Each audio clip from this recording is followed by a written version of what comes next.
Evening, everyone, and welcome to the October 22nd, 2024 meeting of the Lakeville Conservation Commission. We are being recorded by Lake Cam, and I would like to ask if anybody else is recording.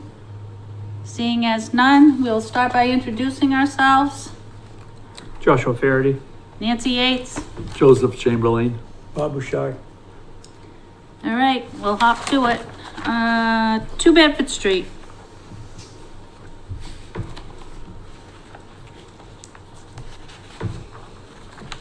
Zenith? Yeah, as far as I know, we're requesting a continuance. Okay.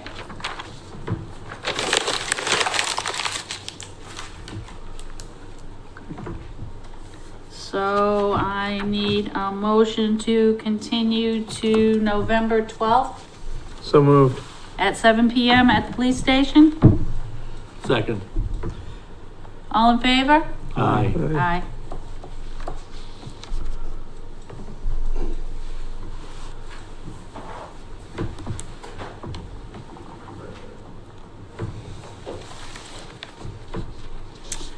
Okay, next is off Freetown Street or Rocky Woods. Good evening. Good evening. No Brandon tonight, huh? He will be here. Oh, he's coming? He is coming, so Okay. maybe we should make a motion to Table it until he table gets it here. until he comes. He could get stuck in traffic until Yeah. he's coming from far away, so would I you mean, I mind? think that makes sense, right? All right, So as that- soon as he yeah, yeah. comes, we'll Okay, hop to it. okay, sounds good. Thank All you. right, Thanks. motion to table, So moved. second, Second. all in favor? Aye. Aye. Yeah, as soon as he comes, we'll put it back, we'll Yeah, bring it that back makes up. sense. Okay. Okay, Fine. Pinecrest Village. All right, so we, let me pass that now to Bob, please. We closed the hearing and we Yep. need to, you already have one, got a proposal from Beals and Thomas to write the order of conditions, and it came back at $2,100. We also received from the applicant, because we didn't vote about who was gonna do it or a price or anything at the last meeting, we just closed it, 21-day period would have run out. So, Greg Maroney gave us a 30-day extension, so we need to either vote to have Beals and Thomas write the order of conditions or not. So, discussion. I'll make this discussion simple. I'll write it. Okay? So anybody have a problem with, No, I'm okay with it. Josh writing? None whatsoever. Josh is the agent in Wareham, so he's very familiar with writing orders of conditions. I'll make that motion. Second. Aye, Aye. Aye. aye, Thank you very much. of course. Saved us $2,100. It would have been on us. Yeah. So, thank you, Josh. Mm-hmm. All right, that was, It should all be that way. okay, 160 Bedford Street and Rear Bedford Street. Excuse me, so Brandon arrived, do you wanna? Oh, do you wanna jump to okay, that? I'm sorry, Bill. I can wait. Okay, So Hi. Brandon, what you got here, sorry, they called our hearing up and we postponed it. That was a minute late. Yeah, so, I'll make a motion to untable off Freetown Street. I have a second? Second. All in favor? Aye. All right, there we go. Off Freetown Street is also known as Rocky Woods. all right. Would you like me to Just begin? Yes, please. Perfect. So good evening. I'll introduce myself for the record. So I haven't attended for this particular meeting yet. It's been a little bit of time since I've been before the Lakeville Concom. I know some of you, some faces are new to me, so just a quick introduction. So my name is Scott Goddard. I'm a professional wetland scientist. I own Goddard Consulting. And I've been in this industry for 30 years, worked on thousands of sites, and many similar to this, including hundreds of stream determinations and ANRAD applications. I've been doing this since the mid-90s, where I have degrees in civil and environmental engineering from WPI and MIT, including my graduate studies at MIT did include ecological studies of hydrogeology and groundwater movement related to the surface of the earth, interacting with the groundwater and interacting with the atmosphere. We call that biogeochemical cycling. So the kind of discussions that revolve wetlands and how they pertain to streams is something that I'm an expert in. So we've appreciated this ANRAD effort. It's been a substantial one. The site, being over 300 acres, and there's 1,000 or so flags out here. It's gone through a very thorough review with Brandon, and we appreciate that. I think at this point, as we look at the site in its entirety, there is, my understanding, agreement on all the locations of the many wetland flags and types of resource areas. We have vernal pools, we have BVW, we have isolated wetlands on site. And the last remaining, and I think small issue, and I'm hoping we can bring it to a conclusion tonight, I think we can, is that there is interior to this wetland right here, way off near Freetown Street, is a mapped perennial stream, Cedar Swamp Brook, I believe it's called. It just runs from here out to here and across the street. Cedar Swamp Brook or Cedar Swamp River? I On the know there's GIS. river. Yep, but sure, I'm sure you're correct. It's probably called Cedar Swamp River. Okay. So, although I'm looking at the maps, I see it referred to as Cedar Swamp Brook on the map. So I'm not sure that distinction makes a difference relative to our discussion tonight. So, All right, just to be clear, are you Yep. talking about on your plan, the map, or on the GIS map? so maybe we can find a copy of the GIS map. And can I just ask what the date, that plan that you have up there, what the date is? Yeah, on sure. it? This has a revision date of July of 24 on it. Do you have a copy of the USGS map to see what it's called? I'll look at it. Yeah, so, Is it July 8th? I know. yes. Okay, So, all right. I yeah. just want to make sure I'm looking at the current plan. All I see is the name river. Yeah. Cedar Swamp River, we're gonna go with. Okay, thank you. It's a good point. That title on the USGS map isn't a regulatory category. It's a name of a stream system. So brook, stream, river, all of those can be perennial or intermittent. Either one is the case. I get it. Yep. So I'm going to just summarize the data that I have on this small stream. It's a mapped perennial stream. The way that works under the regs is that it's presumed to be a river, meaning it would have a 200-foot riverfront area from the edge of mean annual high water. The way that is challenged or overcome is by direct observation of it being dry and for 4 days in a non-drought period where it's not affected by water impoundments or drawdown. So what happened is when you walk out here into this big flooded swamp, it's a large marsh. We crisscross all through here. There is no defined stream channel anywhere in there. This is kind of the headwaters area of this stream. And as the river navigates through here, you can't find a channel per se of the river, brook, stream. But if you go topographically toward the center of it, where it would discharge toward the culvert under Freetown Street, that would have to be the lowest point topographically, and if there were to be a stream channel in there, that's where we would look for a river. So in the absence of not being able to find a river here, what we did is documented the stream condition just down gradient of the culvert that goes under Freetown Street. This is originally what we did, and said, once you go below Freetown Street, there is a channel. You can see a confined channel by which water would move through a hydraulic gradient, something we would call a stream, a brook, a river. And we documented right over here that it was dry for, most all of this summer. The documentation happened very early on in the season. We didn't at that time document anything inside of the wetland because one, there was no stream to be found, and two, it was just a large flooded wetland in the early spring conditions, especially. So that said, it was debated and discussed whether or not we should be treated as an intermittent stream or a river.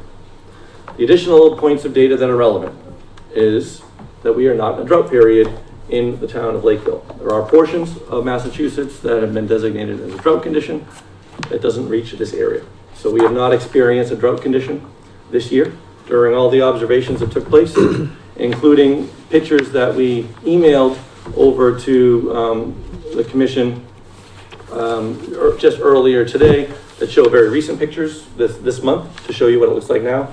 We did go into the dry wetland in here, and it's basically just dry. You crisscross this whole thing, it's dry. You can walk right through it. There's no water in it.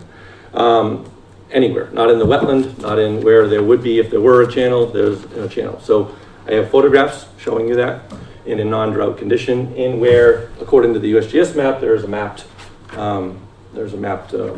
channel. So if you look at the USGS map, it says, hey, there's a river, there's a stream. When you go in the field, good luck finding it. It's just not there. Okay, I Yep. have to stop you for a minute just Go ahead. to talk about the pictures because Yep. I did call Tom Tom, today yes. and say that I feel it's inappropriate to email us pictures this afternoon on a day of the meeting for us to present or look at the meeting. I haven't even seen them yet. Of course not, because I didn't bring them or I didn't send them. We got them at this afternoon. Yep. Okay. And we've had, and it's not you. Yeah. We've had trouble with that a lot lately, like people not requesting to continue or not giving us information. I understand that. The reason, the reason that happened, I can explain it to you. So the prior hearing to this, we had requested a continuation that prior to the hearing. Right.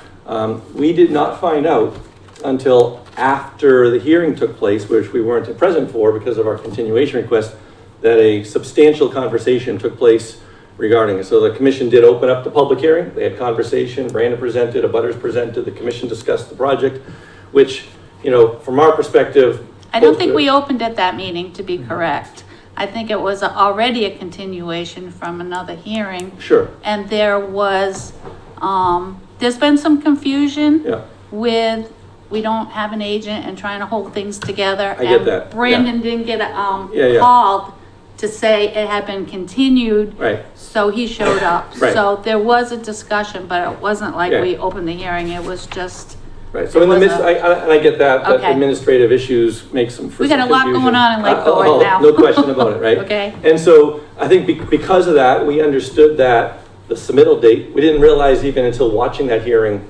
quite a bit after it happened, that occurred, and then it was postponed 2 hearings out to today's date, right. and we didn't even know that. So we Okay. had assumed that we were submitting only for the 2 weeks prior to the last hearing. That's why the information went in early. Okay. And then these pictures were created since then, just to show you, I have 4 pictures here. Okay. And I think it would be useful to be able to see them. But they were early October. I guess I didn't understand Yeah. why they weren't just sent in. Because we had already submitted a package, Okay. thinking that the commission was just saying one more submittal. Okay, And we had all already right. made the one more Okay, submittal. all right, Yeah. So, okay. But I'm just trying to, I get it, and I Okay. think it's minor, but I think it's useful to the conversation. So a couple of things came up at the last meeting that warranted a response. okay, Number one, for the pictures that were taken off site, down gradient, is that appropriate to determine the presence or absence of a river on our subject site, because we couldn't get those pictures at the time when it was a flooded wetland. Since then, we have given pictures, that we have those tonight, of this whole wetland being dry. It is dry right now. We could go walk there today, you wouldn't find water in it. But even with the absence of that, these down gradient pictures are appropriate, I think, submittal documents. We submitted a adjudicatory hearing that demonstrated a down gradient where there was a difficult to navigate flooded wetland for navigational purposes by, foot or boat or whatever. wait a minute, well, it's like, Yep, go you ahead. have to make this understandable to us. What do you mean you submitted So- an so- adjudicatory In my Is it prior submittal hearing? package in early October, Okay. I gave you a copy of a court case from DEP. Oh, okay. Yeah, yeah. Okay. And in that court Okay. case, they ruled All right. that that it Okay. was appropriate I get to it. use off-site photographs for All right. upgradient properties. You're just going a little Yeah. fast. Okay. So I do think that those pictures were sufficient by themselves, but just in case that they're not, there was a question about that, any question about that, that's why we have these current pictures. And I'm gonna give them to you anyways. You have it right there, so that's good. So hopefully that, we can at least say that we have given you pictures both on-site and off-site of the stream being dry and a non-drought condition. So I think that's helpful. The other issue that arose was whether or not the stream was affected by drawdown from the wells. Okay, so we're not all that far from the high school wells. And what I did is I reviewed the data that was submitted in the 48-hour pumping test done by the high school well and the new bedrock well. This was done by a hydrogeologist, Peter Dillion. This is a report that we obtained from the town of Lakeville.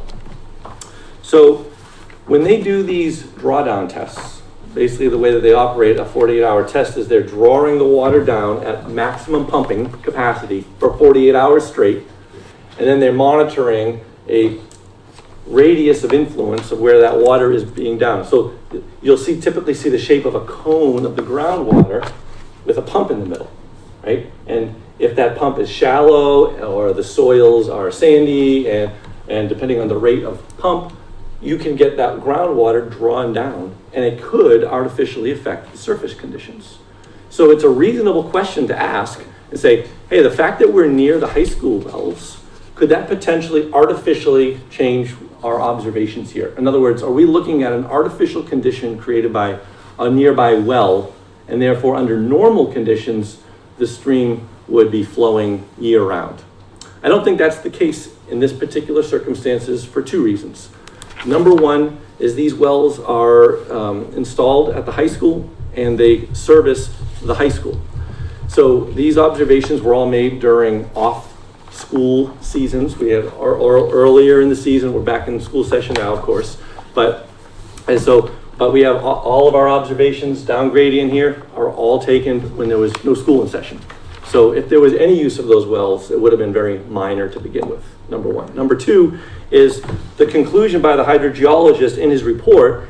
He finds that at a 48-hour maximum pump capacity, that there was no effect on the aquifer.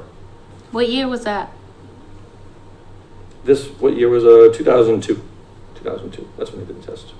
So I'll read it to So you. 22 years ago. Correct, yes. All right, Yep. I'm just trying to, Yep, and 22 years ago, but you know what? The ground is the ground, and how bedrock is still bedrock. It's been there a lot longer than 24 years. So these wells are hundreds of feet deep into bedrock, hundreds of feet deep into bedrock. Okay, so this isn't like we have shallow wells that are drawing down the superficial aquifer. He says this, it's one paragraph, 3 sentences, I'll just read it to you, and then I'll explain what it's saying. Prior to running the 48-hour test on June 19th, 2002, ambient water levels were recorded in the aquifer starting on June 6th. In addition, rain events were recorded, and although a rain event of 1.9 inches occurred on June 6th and June 7th, and a 0.05 inch event occurred on the day of the test, a steady decrease in the water table of 0.07 feet per day, 0.07 feet per day is about that much, were noted. A similar decrease was also observed by the USGS in their Middleborough well. This would indicate that no recharge was reaching the aquifer. In other words, the water that was landing on the ground that feeds this wetland was not reaching the bedrock aquifer that's hundreds of feet in the ground. They couldn't observe a relationship between a effectively 2-inch rain event and the water level elevations hundreds of feet in the ground. And that's at maximum pumping elevation of pumping flow for 48 hours straight. and does that report say, and it's a big fat report and Yeah. a little bit like, French to me. Right. But, how many gallons a day the schools were pumping? I'm trying to, there's 3 schools up there now. How Right. many years ago did the third school This go report in? was done the year before the middle school was put in. So Yeah. that is when 2 schools were there, and there's 3 schools there now, 22 Sure. years later. Okay, I'm just, So in order for, so one, they concluded that these wells are so deep, they're not affecting the wetlands up here at the surface. That was basically what they concluded. In addition to that, we can make observations during the summer session when these schools aren't being used and these wells are, if anything, a very minor capacity. So in my professional opinion, as an expert in hydrogeology, that I think it's fair to conclude that the presence of these wells nearby wouldn't change the fact that this is still an intermittent stream regardless. I'm confident that eliminates that as an issue. I'm also confident that both our down gradient observations and our on-site observations, we could go take a walk out there today and find this thing bone dry, right? That is sufficient evidence to eliminate this as a river. Third, as a practical course, this is almost an irrelevant conversation because that stream is like 200 feet interior to the wetland anyways. And so the jurisdictional issues regarding it are somewhat inconsequential. We're just trying to be thorough and accurate here. So I feel like a lot of energy has been expended on probably something that's less important compared to these other 1,000 wetland flags all over the site that dictate where there's uplands and wetlands and such well, like it's that. not inconsequential to the fact that we've already approved all the other There wetland lines. you go, there you go. And so I think we could bring this to a conclusion tonight because I'm confident that we've exhausted all the things that we would look at in order to demonstrate whether or not this was an intermittent stream. And I'm confident that it is. All right, well, we have people here that are interested Yep, in this. absolutely. So to make it very clear, we have agreed on all the other wetland flags Yes, and the vernal pools Yep. and all the other resource areas. And the last sticking point to this is whether or not the stream is intermittent or perennial.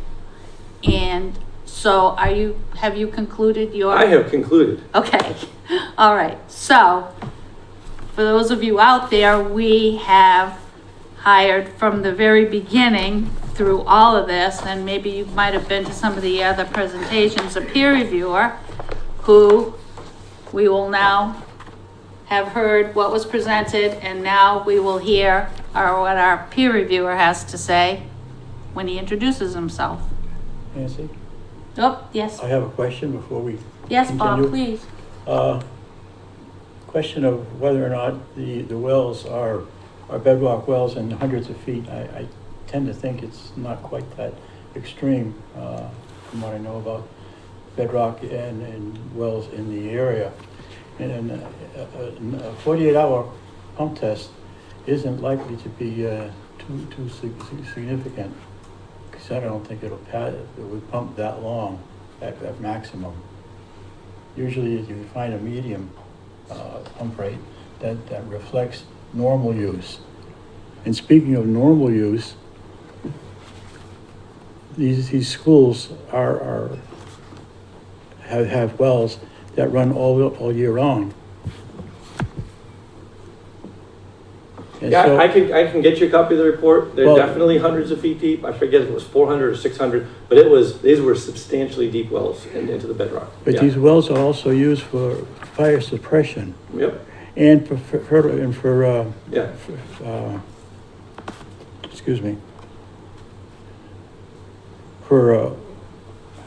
fertilization of the aquifer and the land. Yeah. Pardon my speech. Yeah, there's no question that they serve an important purpose, 100%. But when they do these tests, they're trying to figure out what's the maximum impact if they're running these wells for 48 hours straight. And in practice, wells aren't pumped for 48 hours at maximum level. That's how they do that. They try to put the test at what the highest stress level that those wells are likely to see, even more so. Right, and all I'm saying is that the reality of it is, especially in a summer session, that they're not anywhere even close to that. And if they didn't see an impact on the surface hydrology because they're so deep during a maximum pumping test for 48 hours. They're not going to see it during off-season, or even, probably not even during, I mean, certainly not even during regular usage. It would have to be something far greater than that. Yeah. Correct. So I'm not too worried about it. I just want to correct you on that. Yep, fair point.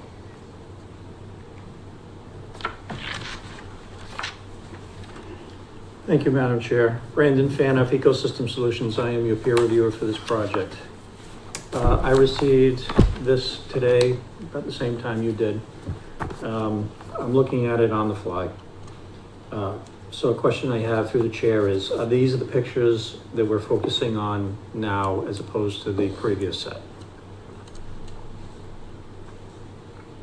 To the applicant through the chair. Well, as I've already said, I have a hard time accepting something that we just received this afternoon before you or I, which it probably means more to you. So I guess I would put it back to you. It is. Understood. So there's a few things that just come to mind. Brandon, can I just interject course. before you continue? Yep. I'm looking at where some of these photos are presumed to be taken from. Yep. 91 Howland Road is closer to the schools.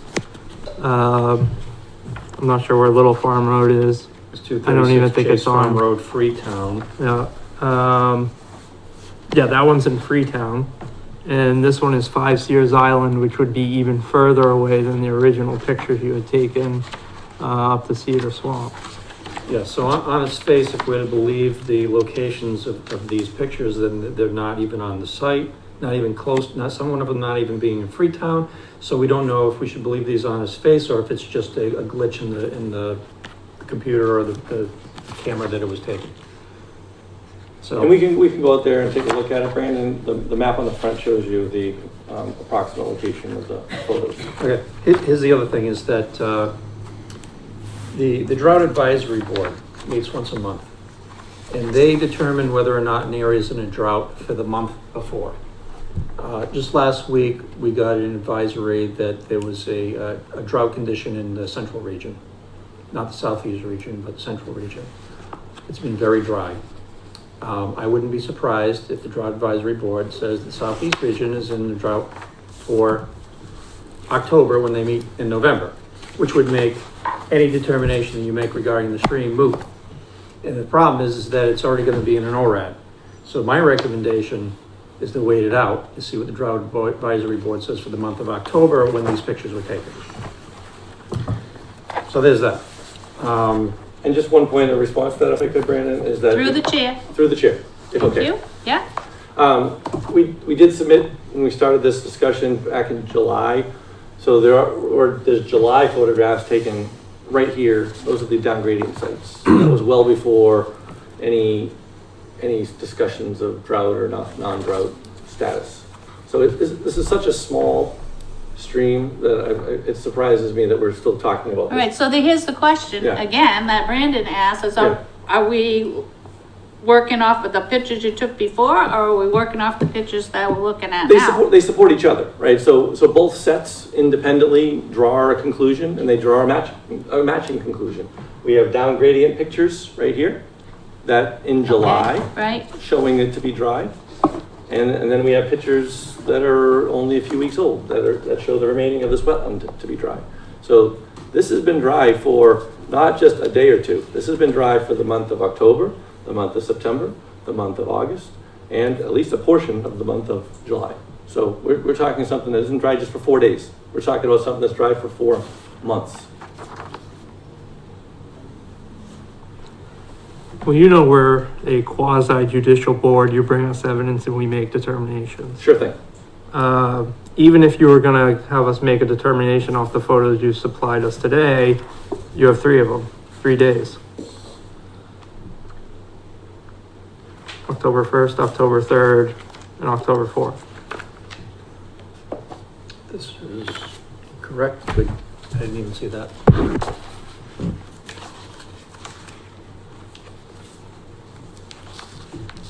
Madam Chair,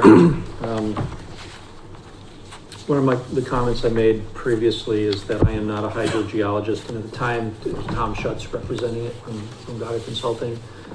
He's not a hydrogeologist. My recommendation regarding the well issue is that someone who's qualified to talk about these things should be the person making the statement. Mr. Goddard has just said that he is an expert in hydrogeology, so I leave that decision up to you, whether or not you want to, I guess, to put it blankly, believe him. And if you want someone to peer review that, it's not going to be me, because that would require a hydrogeologist. Okay. The next thing, one thing that's missing in both these pictures and the previous set of pictures is that 310 CMR 10.58 requires, in this case, whenever you do the 4 days of field observations, and I'll read it directly from the regulations. All field observations shall be submitted to the issuing authority with a statement signed under the penalties of perjury, attesting to the authenticity and veracity of the field notes, photographs, or video or other credible evidence. There's been only pictures, no statement or affidavit from the applicant regarding that. So I think that the submission is incomplete so far regarding the pictures. I can give you a verbal affidavit right now, and if we want to follow it up with a written one, it's fine. I think it's just the details. And I'm not familiar with the case that Mr. Goddard just told us about earlier. It's the first time I hear about it. Through the chair, was he supplied the October 1st submittal to the commission? I have a September 5 letter. That was the big one. October 1. I don't think I have an October one. It looks like, through the chair, it looks like the same letter, different dates. This one is, this is an additional response. There's the supplemental information on it. Okay, so the supplemental response I have not seen. I got the September 5, I've never received the October 1, 2024. I have the whole file right here. I don't see an October 1st one either. You did? We did receive it because I read the court case, and I don't really agree with the assumptions that he's making off of it, but that's just my opinion. I leave that to you.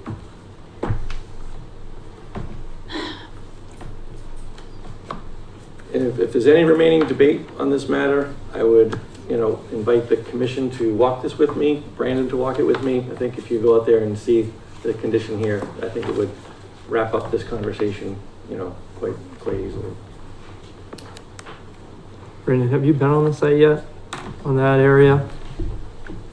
To the exact places where he took the pictures, no. No, I have not. I've been all over the site, obviously, but not to those. I didn't go across the street. Right. And I haven't been to these locations. So if this location, I don't know yet. If it's one or multiple. And I haven't been out there only because the original submittal said, I think it was too dangerous to walk in the well and to find the stream. And that was part of the very right. flooded, very mucky, where you got to kind of hold on to stuff so you don't sink up to your waist.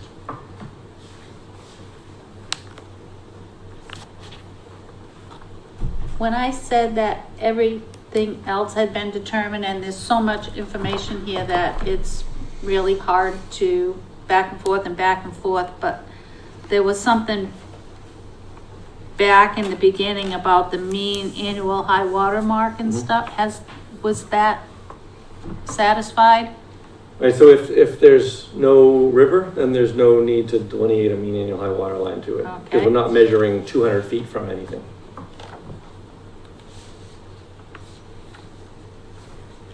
Because the other thing it says is that bordering land subject to flooding associated with the Cedar Swamp River is depicted on FEMA maps but not delineated in the field.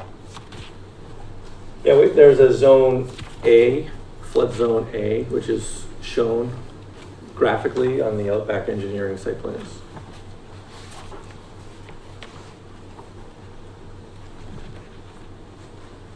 And the classifications of the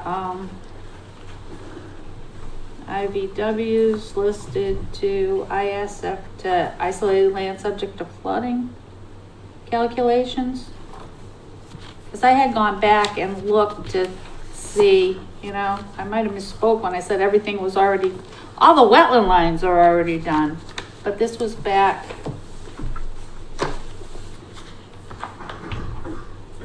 I guess that's a question for Brandon. Oh.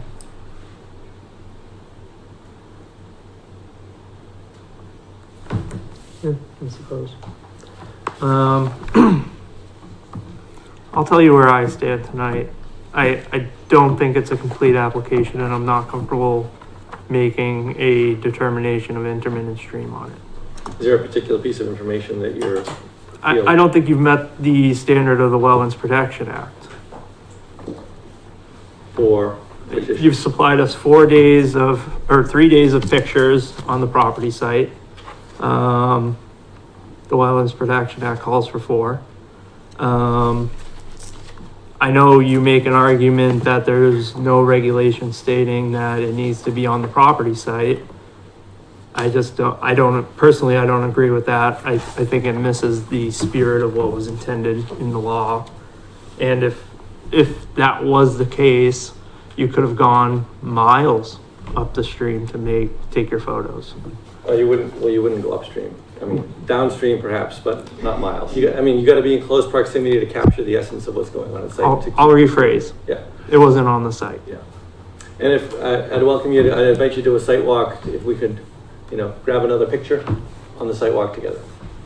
And you also brought up the point that if I'll say presumably if there's a stream there, the jurisdictional nature of it wouldn't matter because the buffer zone already associated with the wetland supersedes it.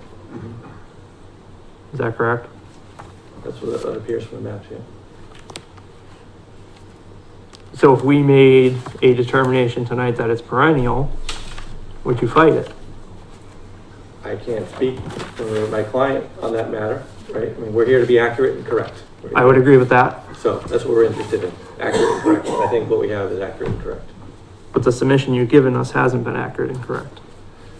I've submitted you other photographs. These are supplemental in nature. Yeah. We can give you more photos if that would satisfy you. If I supply you with additional photos, would that satisfy you? No, not necessarily, because I think a report from 20 years ago on the drawdown is a little outdated. They don't do pump tests every 20 years. This is the well hasn't changed in depth in 20 years. The use has, Sure, but the, and we're talking about the use of the well and how it affects this potential stream. and we also gave photographs during the time when school was out of session. And so Offsite. it's minimum use. Right, offsite, Offsite what? the photos. The original photos were offsite. Sure. And you did supply the court case, which was a very interesting read. They're not easy or exciting to read. I personally didn't agree with it, and it sounds like no one else has looked at it. That's my own opinion. Can I ask what conclusion you thought it drew instead? I don't think it drew a conclusion. I just don't agree with how they came to their determination. I think the spirit of the law is that you're asking us to make a determination that affects your site, and the information you're providing us is not on the site. Now you have, almost. I'll get you another day.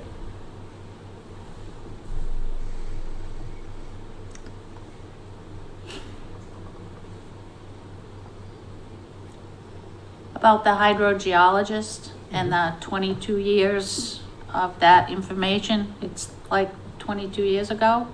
And now there's 3 schools. I mean, I don't know what the population of the schools are. I know there's a 3rd school now from when that report was done.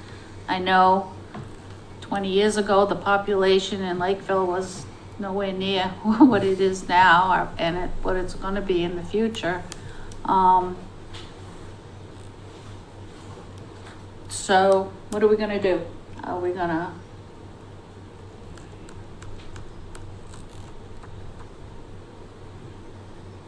In my opinion, it's a reasonable conclusion that reasonable people can come to, that if a very small stream that's not discernible in the field as a stream. Okay, remember that. I would challenge you to walk through this wetland and find that stream. Okay, this is just a wetland that drains out toward this culvert that is dry for 4 months.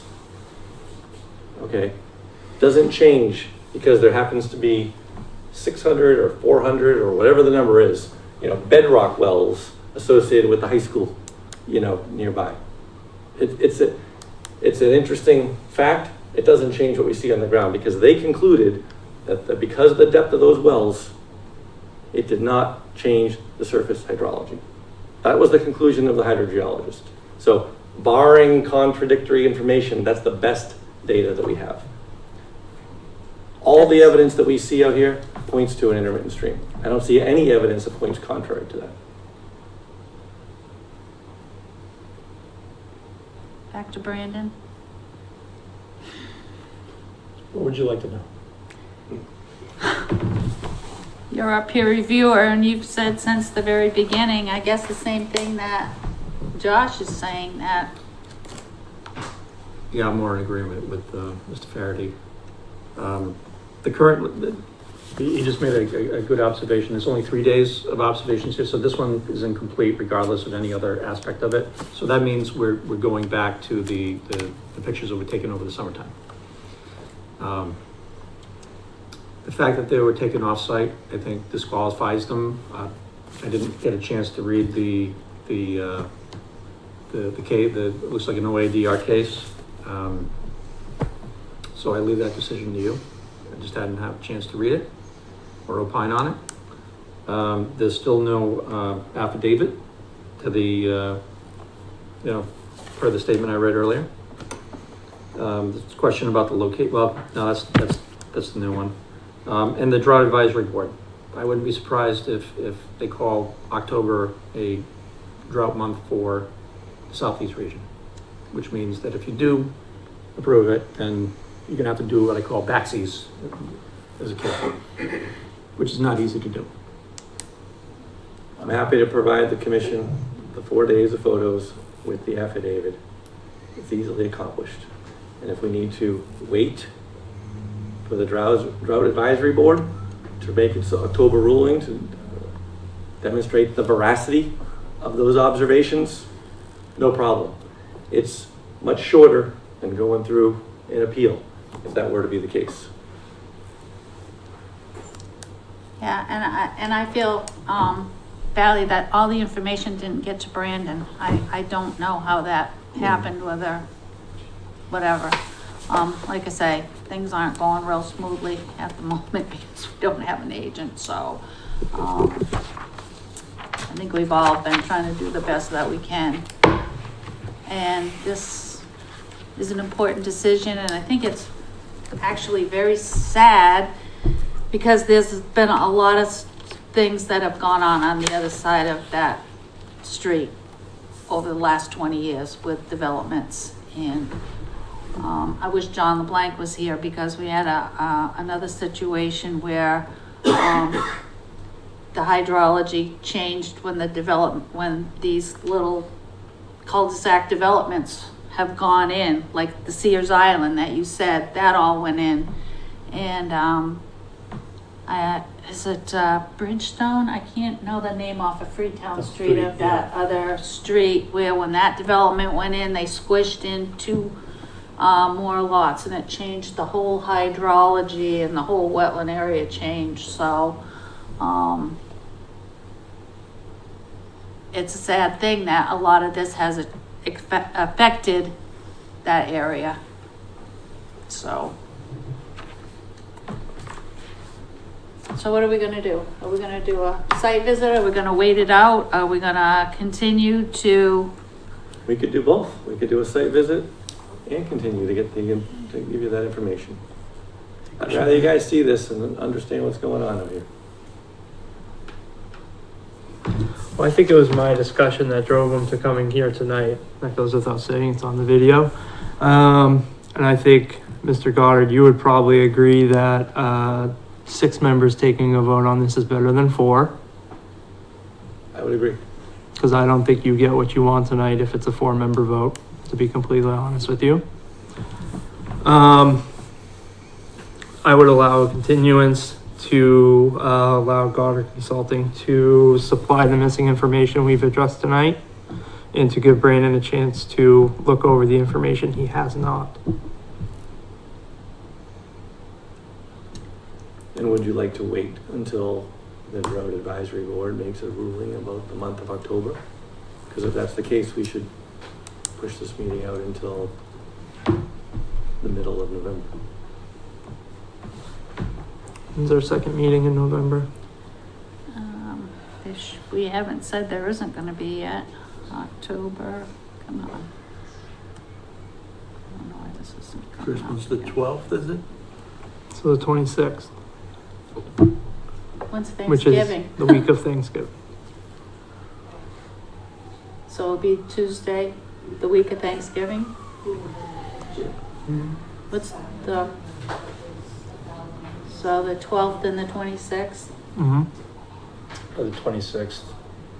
You'd be better off with the 26th.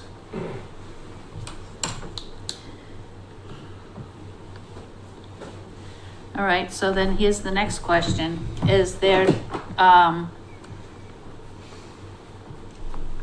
enough left in your peer review? Probably not. If we're gonna do a site visit and I'm going to attend and then do another meeting as well, probably not. So I can look at that tomorrow. Yeah. How do you feel about that? It's fine. All right, so we would get an estimate from Brandon to review all the information that he didn't get through. We'll take responsibility for that. And do a site visit at a time to be determined. I suppose it should be, you should give us a couple of dates and we can see who can go. We have 2 members that aren't here. Would That you like would like that? to go. I can coordinate that directly with Brandon, excuse me, and then we can let you guys know the date and then who's ever available. Yep, Is that how you want to do it? yep. Okay. That's fine. Is that all right with everybody? Mm-hmm. Thank you. Did we continue? The continuation? Motion to continue to November 26th at 7 PM, police station. So moved. Second. All right, well, thank you very much. All in favor? Aye. Aye. Thank you, Scott. Thank you, Scott. And everybody here is very glad that I jumped up and went first. Thanks all. Sorry for being late. Timex has nothing on you guys. You're right Right. on time. Thank you, Brandon. Yep. And I apologize, you did not, for some reason, get that information. I don't remember getting it. Okay. Have a good night. We're going. All right, back to 160 Bedford Street.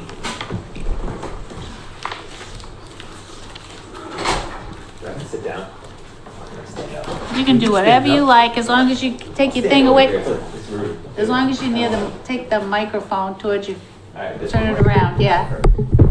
As long as I'm not being weird to everybody, but I'm Bill Kenny here on behalf of Prime Engineering for a project at 160 Bedford Street. There's a notice of intent and cease and desist and enforcement on this property for a couple of things that went on before my involvement. There were, with respect to the enforcement and the cease and desist, there were a few requests from the commission to do water and soil testing. It was a little bit vague with those requests, and a little bit of backup. I'm a licensed site professional for hazardous waste site assessment and cleanup in Massachusetts. So Rich and the folks at Prime Engineering reached out to me to see if I can help put together a plan for the actual sampling and where the locations would be and how we would sample it and what we would sample for. With respect to soil testing, I looked at the aerial photographs since the between the mid 90s and most recently, and saw probably what you folks have seen as well and kind of witnessed as driving by the site. Some storage in the back portion of the area, and most recently in the last couple of years, some significant cleanup and placement of asphalt, brick and concrete material.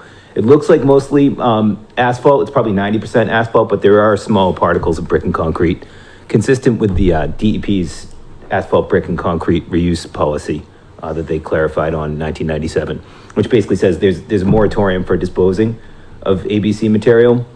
So the DEP prefers if as long as the material is not painted, impregnated, or impacted with petroleum hydrocarbons, if people, basically crush it up and reuse it as a substitute material for natural aggregate material. So with respect to soil assessment, I proposed 6 to 8 locations of soil testing. These red dots are actually the photographs that were taken before. I think Rich presented those to the commission with respect to current conditions. But basically, several of the locations would be out in the back area where there's currently vehicle storage and other stuff like that. Is that where the green dots are? Yep, green dots, exactly. Because that's where most of the storage is in that back portion towards Wynn's Way, where those first 2 green dots are on the way back? Yeah. Okay. Yeah, I actually stopped by there last Wednesday to kind of get the lay of the land out back. And that's where I came up with the concept for these locations, is kind of where this stuff currently staged, as well as there's the stockpile in front of it looks like a natural soil escarpment where some material was removed. I'm not sure it doesn't look like bad material, but one of the locations was in a little mound of material that showed up in the topographic study, and it's observable on the surface as well. So one more time, the difference between the red and the green? The red are photograph locations. Okay. That I believe Rich Rayom sent them in to kind of just document current conditions. And it's mostly just like the surface of the parking lot area with some vehicles and other stuff like that. And the green circles with dots in them are the proposed soil sample locations. A couple ways we could do that is either with an excavator and do test pits, or we could do hand auger and hand tools to advance auger borings down. Less work for me with the test pit method. And we can honestly just get a better look at what's going on with the test pit as well. And how deep would you go? With a hand auger, I'd be pressed to go more than 4 feet, really. Where with a mini excavator, I'd say 10 feet wouldn't be a problem to excavate down, and we'd be looking for evidence of natural soil conditions throughout. For soil, there are a few things we could do to measure potential for contamination in the field. One is with a photoionization detector that we can measure for volatile organics. So that's like solvents and other stuff like that, petroleum hydrocarbon impact. And Antifreeze? Not really. No, No? it's not super helpful for antifreeze. Okay. But doesn't antifreeze tend to want to go to water, or mix well with water, whereas petroleum products will sort of separate? Typically, yeah, it is soluble. Ethylene glycol is soluble. So that it's not the field screening for that isn't super helpful, but I can talk about what would be potentially helpful. The other field screening method we have is for heavy metals, and we use like an X-ray fluorescence gun actually for that. So it's similar to like the same instrument used to measure lead in paint on a house or something like that. A subset of the samples we would submit, especially if we see unnatural soil or evidence of impact, we'd submit soil samples for analysis of petroleum hydrocarbons, volatile organic compounds, which would catch the ethylene glycol and other VOCs like that, and heavy metals we would test for as well, which are common of kind of typical assessment for storage areas like this. If we saw significant evidence of really impacted material, we'd probably do more testing than if we see a relatively consistent profile of either natural or maybe recently replaced material. So like reconnaissance, like they do for archaeology, like if you see something that, this might be, and then you do more? Yeah, so sometimes we'll see layers of buried fill material, and we identify that as a location that we would submit samples. Yeah. Not necessarily in this site, but it's not uncommon for sites, redeveloped or Find that disturbed sites. typically what's called urbanized areas, right? Yeah. And this isn't really one, is it? Not really, not like Boston. I'd say 75% of Boston is 10 feet of fill material, and it's absolutely some of it's really bad. Like, it's hard to deal with. I guess part of the question was how much fill in that same back corner where those two green dots are closest to Wynn's Way is how much fill was really placed there? And we can, with a mini excavator, we can get down to 10 feet. Because I I'm think not sure on if that one would of be- the really older maps, it showed a small wetland area back in that corner right there. Mhm. But I don't know, you said you went back to the 90s. And it was just aerial photographs that I was looking at. It wasn't historic. And it doesn't pop up Photography or- on one of DEP's like change areas either. I didn't see that. No, No. because I looked, because that was the question, how much fill was placed in that back corner. In the quality of the fill. If it was, on-site sandy material from the esker that was present, then Yeah. it's probably Right. relatively benign material. But if it was trucked in from somewhere else, then it could be potentially a problem. Even natural material from certain sites can be a problem if they don't if they're not consistent with material that would be observed at the site. To begin So with. are we deciding how deep it needs to go?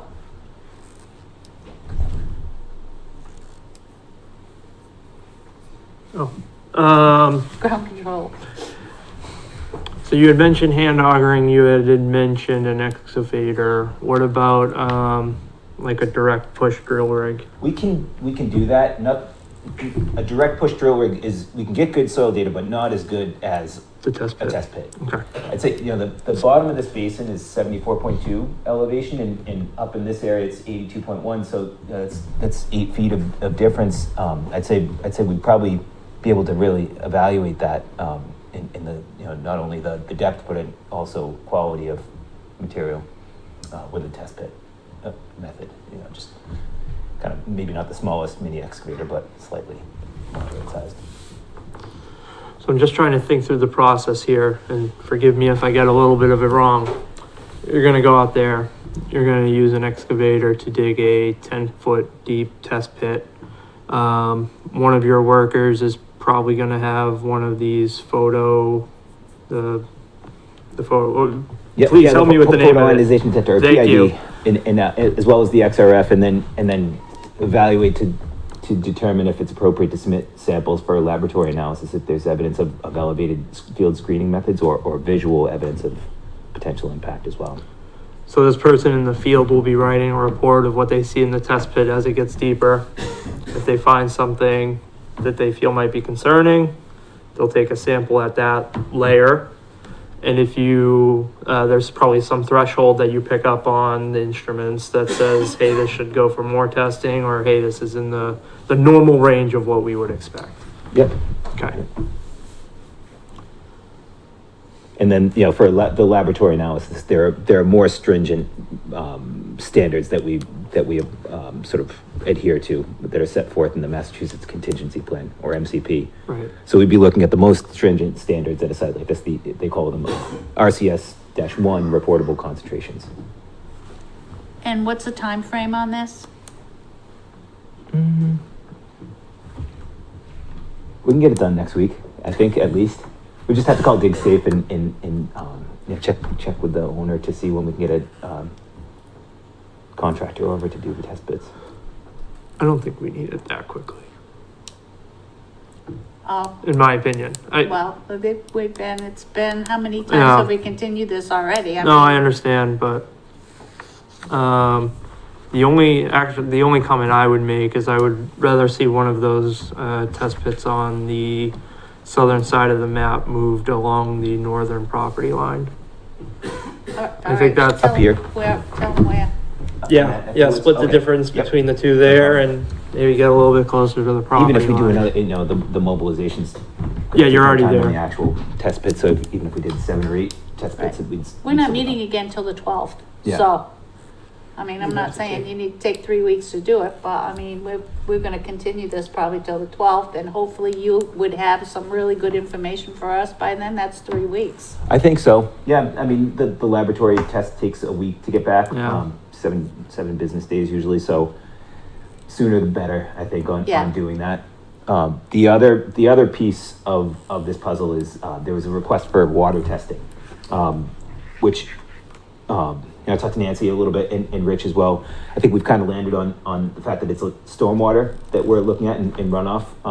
So there are a few locations on the back portion of the site that sort of like stones at the bottom. They're little low-lying areas that have stones in them. So those are the likely locations that there's sheet flow leaving the paved portion of the site. And those would be locations that we would use the EPA's protocol for testing. So we'd look, we'd collect stormwater samples from those locations, and we do a physical evaluation for observation of color, odor, clarity, floating solids, foam, oil sheen, and other indicators of impact, as well as submit samples for heavy metals, chemical oxygen demand, COD, total suspended solids, and hardness. And those are kind of set forth by the EPA for parking lot and vehicle storage areas. So you'd have to wait till it rains to do that.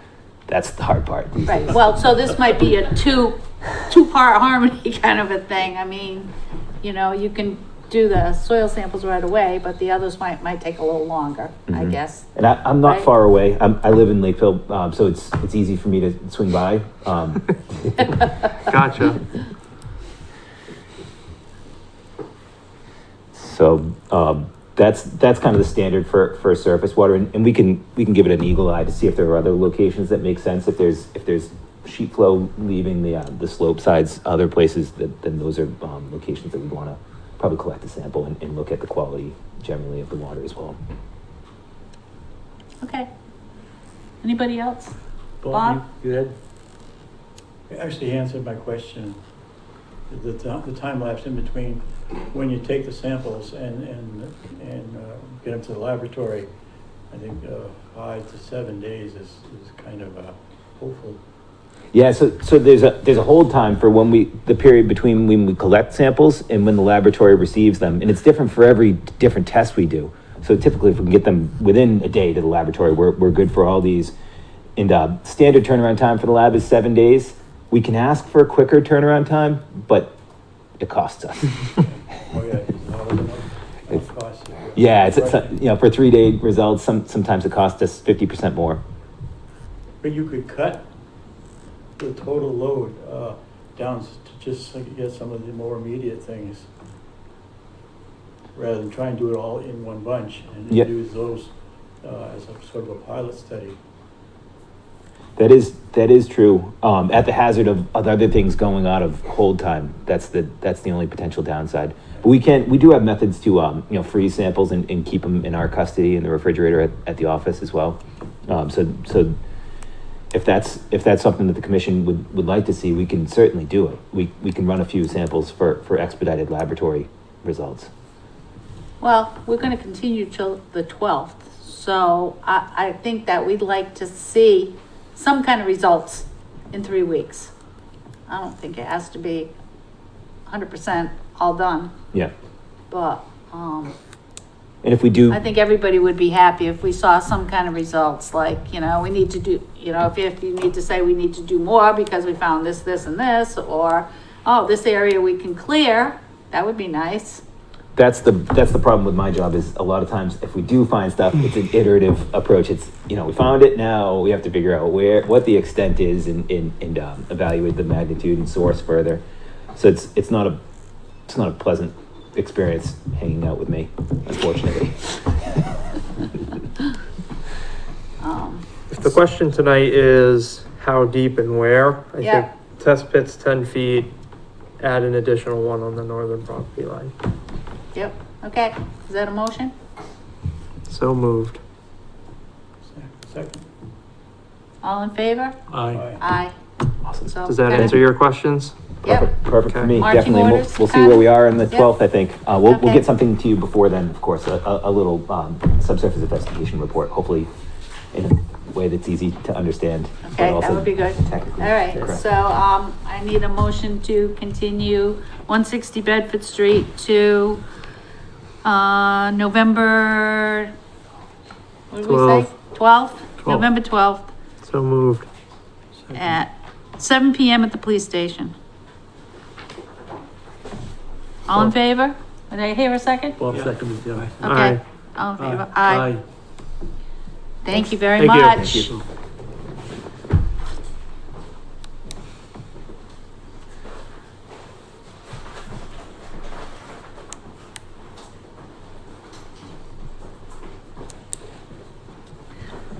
Okay. Are we in there?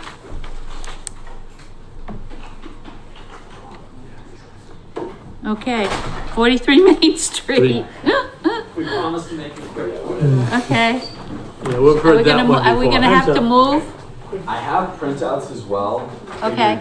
If you want to do the printouts only and not the presentation, I don't know if Is anybody here for 43 Main Street? I have nothing to say, I'm just here to watch. Okay, Do you want to would you rather just yeah, do the this- printouts? that printout's good for us. Yeah. It's already been a Don't little, trip, please. Yeah, seriously. a little bit tedious. Thank you. Wasn't kidding when I said a lot's going on in Lakeville. Yeah, no, seriously. That's seriously. With no agents. Yeah. Yeah, I don't apologize anymore. I just say, hey, we're all doing the best we can. We're all volunteers too, so, yeah. Understood. For the record, John O'Leary from Rhino Capital, joined here this evening by Scott Morrison, our wetland scientist from VHB. Scott didn't have the pleasure of being here at our first hearing, so Okay. I wanted to have him join me this evening and just provide a little bit of background and update. This is more of just kind of a check-in. It's been quite a while since we were last in front of you. I believe it was, I want to say like July, maybe early August. So we thought it was sort of prudent to get in front of you all and just provide you a quick update Okay. on where things stand. We like that because sometimes they continue and continue and continue. It's nice to have like, okay, where are we now? Yeah, Yeah. we figured we'd provide a little update on where other boards stand and that sort of thing. Okay. And then also there were a couple of comments that we thought we would get ahead of that the commission had, and wanted to just address those outside of the peer review comments that are forthcoming. So, I think I'll cruise through this a little bit, but just to set the stage, this is the NOI filing for the Fox Estates. The Fox Estates is a 68 unit, 55 and over cottage home development that is part of the master plan mixed residential redevelopment taking place at the former Lakeville State Hospital property, located at 43 Main Street. In its current condition, the property is of 49.5 acres with frontage along Main Street and Rhode Island Road. The property has been subdivided, or is in the process of being subdivided into sort of three main components, one of which being the Fox Estates, which has the NOI filing, and the other two being the Cranberry Heights Residences, which is a multifamily development currently under review by the zoning board, and the Wingate Residences, which is an assisted living, senior living campus that's currently under review by the planning board. Both of those processes are very much ongoing. Peer review by environmental partners is underway for both the planning board and the zoning board, as well as for the Conservation Commission. Scott was actually on property today, walking the wetland flagging with the peer reviewer, so he can give you a little bit of highlight in real time on what was discussed and what was seen on site. And part of the reason why it made sense to sit here in front of you all here this evening. So That did take a while to get going, but I'm glad it's And that's part of the going. reason we're here, to kind of just give you an update, because it's been so long, and I think things will pick up speed from here, hopefully. exactly. So as I mentioned, the property is 68 cottages. There's a clubhouse, 5,000 square foot clubhouse centrally located at the property. There is, I guess I should say, the purpose for the notice of intent, which I think you all are aware of, is sort of twofold. The first is for a publicly accessible walking trail that will travel sort of along the buffer, right around sort of in between the 50 and 100 foot buffer, and snake along that wetland area to the northeastern portion of the property. And then there is also direct wetland impacts that is associated with the removal of the solid waste disposal area that exists in the rear of the property. So I will turn it over to Scott to kind of touch on some of the more technical elements. But yeah. So, the wetland resources on the site, I apologize for not being at this meeting, the first meeting. I was recovering from COVID and I didn't want to spread it to anybody, and I'm sure Thank you very everybody much. agrees that I shouldn't have attended. Thank you. So we've got kind of a large wetland system in the northeast portion of the site, which is called Wetland 1, kind of an expansive flooded swamp through there, which contains a certified vernal pool. There's also 2 additional depressions up in the northern portion of the site. Those 2 areas are too small to be ice of the land subject to flooding. One's about 5,000 square feet of max ponding, one's somewhere in the neighborhood of 6,000. And then there's an off-site wetland named Wetland 4 to the west of the project site. So those are the wetland resource areas. As we indicated earlier, I was out there with Brad Holmes earlier today reviewing those wetland boundaries. We expect to have a report back from him. Who were you out there with? Brad Holmes. Oh, okay. He's the Yep. the town's peer Yep. review consultant. We didn't Yep. move any wetland flags, but I don't want to steal his thunder. We can let him report back to the commission. Okay. He indicated that that would happen prior to the next meeting. Okay. So the work within the buffer zone, obviously installation of erosion controls, and kind of the biggest aspect of that would be the solid waste removal. So there's actually some direct impacts as a result of removing that material. We're planning on removing that material and restoring those areas back to the natural conditions. There's also some regrading and landscaping, and as indicated earlier, the nature trail that's proposed within that. The vast majority of the project, all the structures, with the exception of I think one deck, is completely outside the 100-foot buffer zone. So that's a good aspect to the project. Work within resource areas, as I indicated, we've got 790 square feet of direct wetland impacts related to removal of the solid waste disposal area and that cleanup work. It requires a water quality cert required from Mass DEP because it's an impact to a certified vernal pool.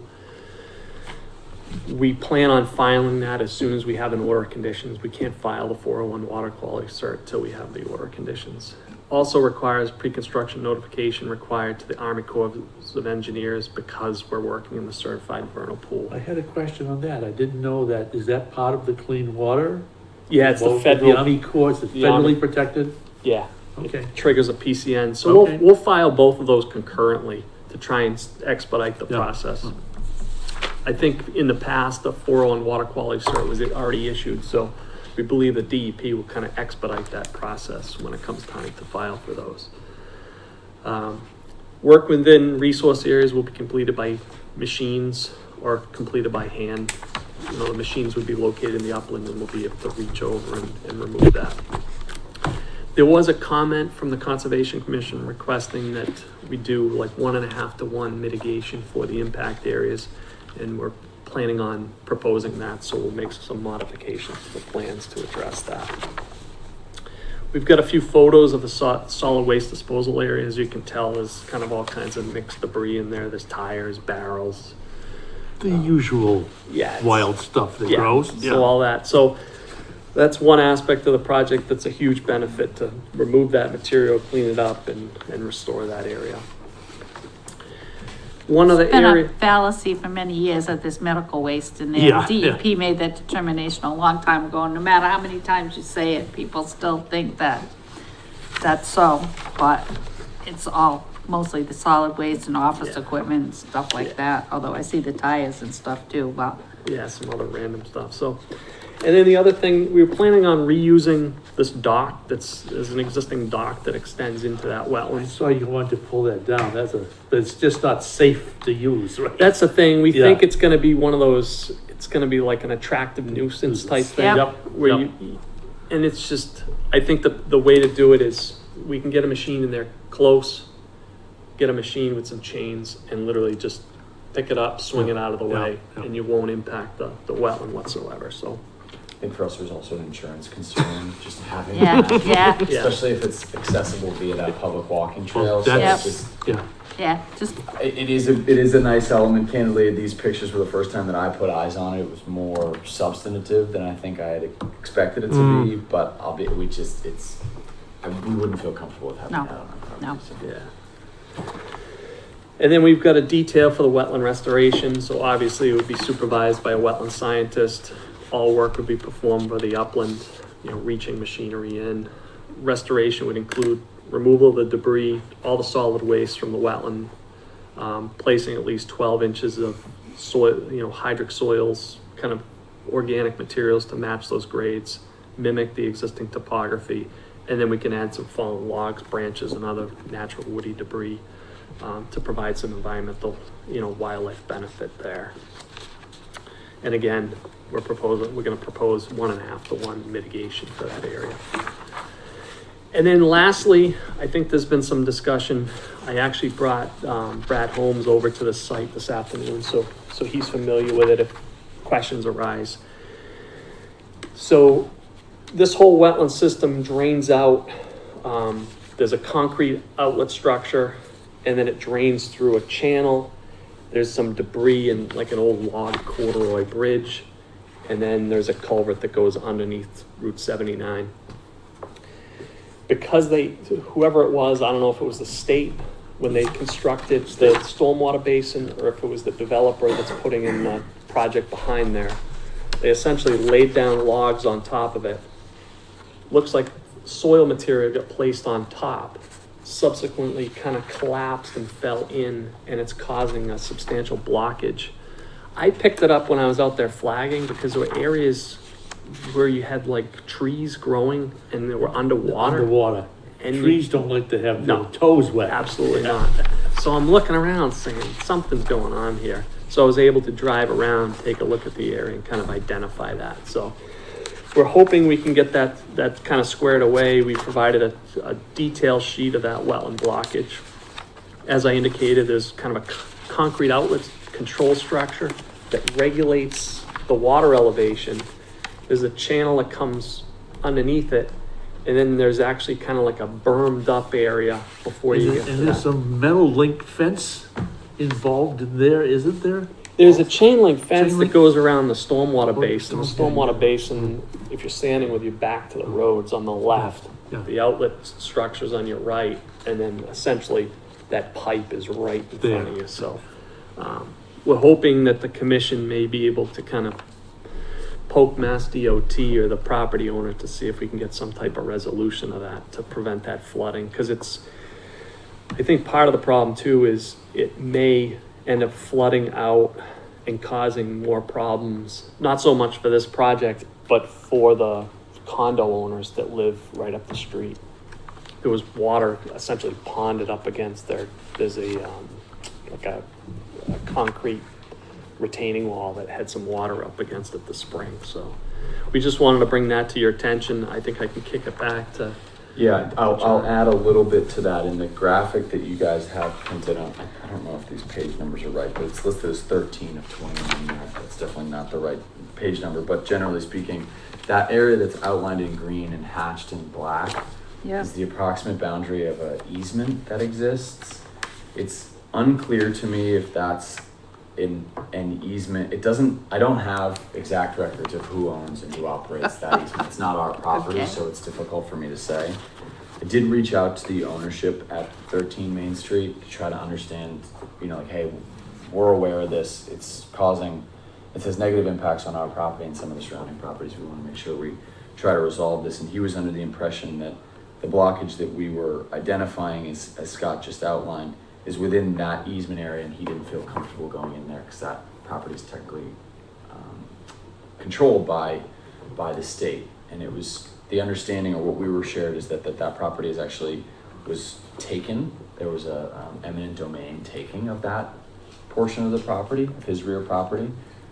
We did a little bit of digging on that, and I found eminent domain taking that the state conducted in 2009 to build the extension of that roadway. Yep. And that's when that drainage basin and likely that outlet structure that runs underneath Rhode Island Road and some of the supporting outlet stormwater basins were constructed. But we weren't able to identify any recorded documents that, as of late, show a taking by eminent domain of that rear portion of the property. So all that to say, we know where it is. we have an idea of what's or we know what's happening as a result of it, but we don't know exactly who's responsible for it or how we necessarily go about correcting it. But again, just wanted to, give you all the information that we have and hopefully work collaboratively to try to rectify it. So that generally concludes, there's a couple more pictures there, but that generally concludes what we were here to speak with you all tonight. As I mentioned, or as Scott mentioned, the peer review is ongoing and we expect those comments to be back within the next 2 weeks. So we'll certainly be back in front of you all, later, I guess, in early November, but Our next meeting is the 12th. Do you want to continue to the 12th? Yeah, unless there's any Yeah. further discussion, it's. I'd suggest that, and then, worst case scenario, if we need to continue that, we can continue it, but based upon the Try, conversations that's I 3 had with, weeks, so. based upon what I had a conversation with Brad today, he expected to get us a report for at least 4 or 5 days prior to the next meeting. That would be nice. Yeah. I'm having trouble trying to drag information out of people. You Okay. identified where the replication area might be? Where? Yeah. It'll be just in direct, where the removal area is occurring. So where we're removing that area, we'll just extend that replication area sort of adjacent. And then we don't have to go into a natural area to create a well, and I think we can just pull that material back a little bit more and expand that same location. And we don't have any proposed development within that area at all, so. Yeah. Pulling it back is not Got it. a challenge for us. Okay, so I'll look for a motion to continue to November 12th, 2024 at 7 PM at the police station. So moved. All in favor? Aye. Aye. Thank you for your so time. much. Thank you all. We appreciate it. See you soon.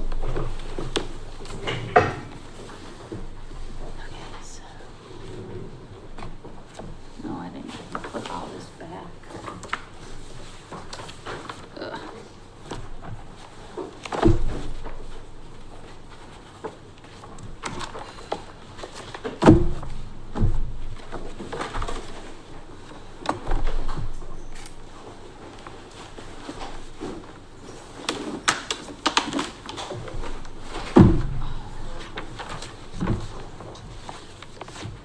Okay. Another one down. 74 Lakeside. What's this? Hold on a minute here. Oh, I did that. Okay, motion to open the hearing. So moved. Second. All in favor? Aye. Aye. Did you bring green cards? I got them electronically anyway, but Okay, yeah. if you have them physically, and they all checked out, just to have the complete dossier. Okay, according to the provisions of Massachusetts General Law, Chapter 131, Section 40 of the Wetlands Protection Act, there will be a hearing on a notice of intent submitted Thank you. by Soja, S-O-J-A Properties LLC for the lifting of the existing structure with construction of a foundation, the construction of an addition with a deck, and installation of a septic system and water service within 100 feet of Long Pond and flood zone AE-57. The work will include excavation, tree removal, and landscaping. The location of the project is 74 Lakeside Avenue, map 51, block 3, lot 8. Public hearing will be held Tuesday, October 22nd, 2024 at 7 PM at the Lakeville Police Station, 323 Bedford Street, Lakeville. Will Connolly, Zenith Consulting Engineers for the record. So we will be requesting a continuance on this. We're waiting on meeting with ZBA as well as a letter from Natural Heritage. But I'll just give a quick overview of the project. So the site is 74 Lakeside Ave. It's bordered by Long Pond to the west. A portion of the site is in flood zone AE-57. There's an existing 1-bedroom dwelling, which we are proposing will be lifted up and placed on helical piles. as well as an addition off the front of the house. We're also proposing a septic upgrade to the existing septic system, which will be a 1,500 gallon septic tank, 1,000 gallon pump chamber, and then it'll pump up to the leaching field, which is about 450 feet from the pond. There's also a proposed well, which is outside of the 100-foot buffer, but a portion of the water service is inside the buffer. We're proposing silt sock for erosion control. I think that's pretty much it. We did receive approval from Board of Health pending a few minor changes to the plan. And if there's any questions, I'd be happy to try to answer them. What was the other, waiting natural heritage? And we're meeting with Zoning Board of Appeals. ZBA.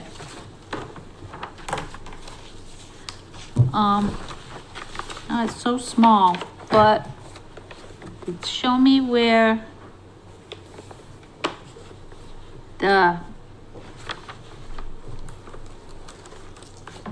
what the light hash portion that's closest to the lake is. Yeah, what is that L shape? Is that? That's the existing. All right, and you move it, so you're moving it back? No, so it's gonna be in the same exact place. It's just gonna be lifted up. So the darker portion in the back is addition? The addition is closer to Lakeside Ave, so off Right, the that front. little, the darker square. The Yes. lighter square is the lighter L is existing and the darker square is the addition. Correct. What's the lot size? 41,930 square feet. Got it.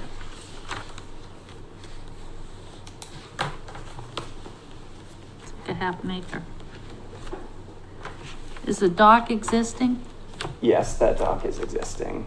So it's not part of this.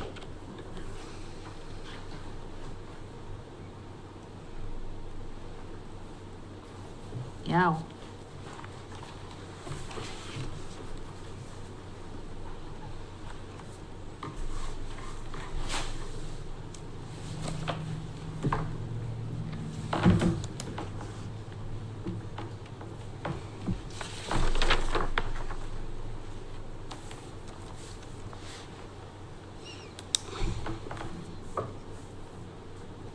When is your ZBA meeting? I'll have to check with Jamie on that.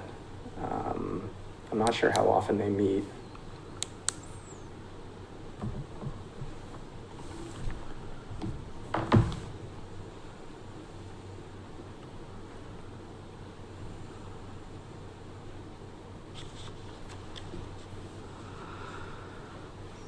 So you're looking to come back on the 12th? Yes, I believe that should give us time.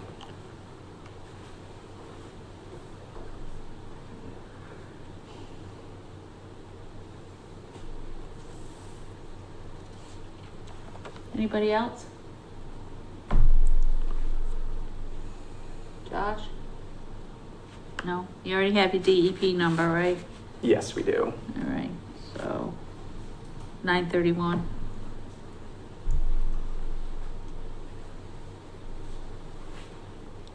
And They when meet- did they send in Natural Heritage, Joe? Oops, I just sealed up the Oh, envelope. sorry. Okay. I know we heard from them and they said we should have something, I believe, in like the next week or so. And I don't see anything like when anything from DEP when they assign the number. So ZBA meets on the third Thursday of every month. So that would have already, okay, so that won't be until, That won't be until, it'll be after our first meeting, before our second meeting. okay, so we would want to continue until that second meeting. 26.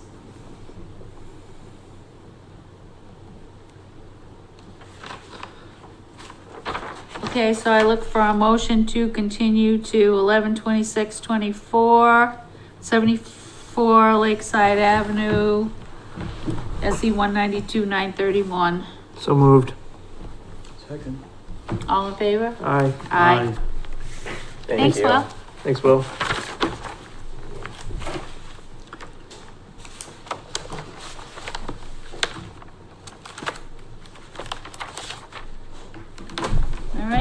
other pile's getting smaller. Okay, 5 Parkhurst Drive. Jim, finally, huh?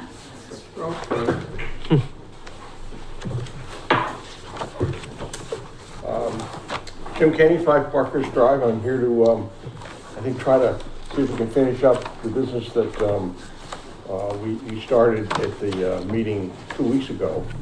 I'll need a little help on the process going through for what we need to discuss. I hope that people are in possession. I put together an email to address some points of interest that were brought out in from the DEP that we didn't get a chance to discuss at the last meeting. It came after we had Yeah. already Yeah. closed the hearing, and I didn't see a copy of it in the packet, the DEP comments. I have a copy here. Oh, it's, I think I forwarded, We had it, I just don't have it in my file. The original comment They had a from concern DEP. with bringing in sand, I believe it was. Was Well, that- no, that was he not hadn't- part of that. That Yeah. was That was- something else that, I'm hoping we'll be able to have a discussion on to Yeah. see what is needed for that if we can. So I got the comments here. The abutters list was not included in the copy of the NOI received by the department. So that's been rectified, correct? Yes, yeah. Yes. Okay, Okay. so that's all set. Josh, the email that's in green, if you have that in front of you, I don't know. I don't Yep, have, we do. I don't Oh, you have the don't? email. I just have what their comments are from the Oh, state okay, site. you don't even have this email that I sent then. Yes, you do, Oh, in your packet. maybe I do. I just mentioned that because. So what I- you're what I repeating did what was I they took the said in exact green. Wording Okay, of there were Okay. 4, And then you made comments on it? and then I Yes. made comments on Gotcha, it. Yeah, understood. Yeah. Here it is. Thank you.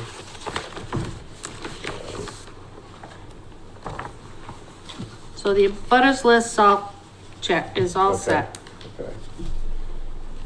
The second one, had to do with, that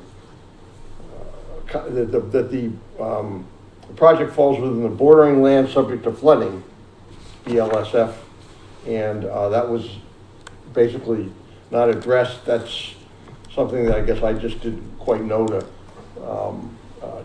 address it in the Form 3, the notice of intent. I did make a copy of that one page, which is page 3, that I think I had included also, I had attached in the email. And again, if that's not there, Page 3, here it is. so if you look down under D of resource area, I think what I was trying to say is that what we're doing is a direct replacement in basically size and location of an existing wall, and I tried to identify that. Maybe I don't know if the words are adequate, but that there's really no alterations going to be happening to the area, to the land. Well, other than just to allow fitting the new wall in, and it really doesn't change the flood area. But it's my first time through here, so I'm not sure there aren't other considerations that would need to be brought forward. I also included a more detailed markup diagram. It's a little bit of a sketch there, but it shows the basically the wall, the beach area, and then an outline of what's basically a grassy, flat area that does get flooded. Actually, only once has it been fully flooded. But just to kind of identify some more specifically.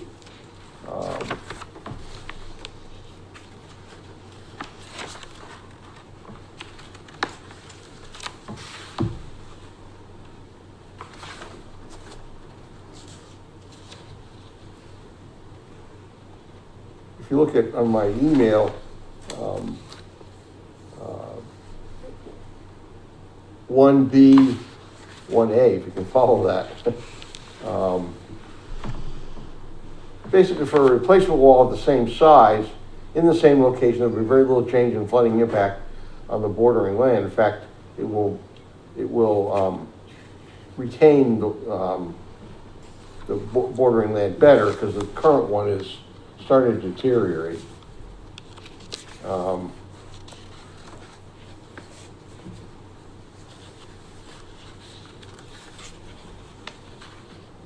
I'm not exactly sure. I feel that we're probably not violating anything with regard to looking at bordering land subject to flooding, as far as changing things or causing an impact on what happens during flooding times.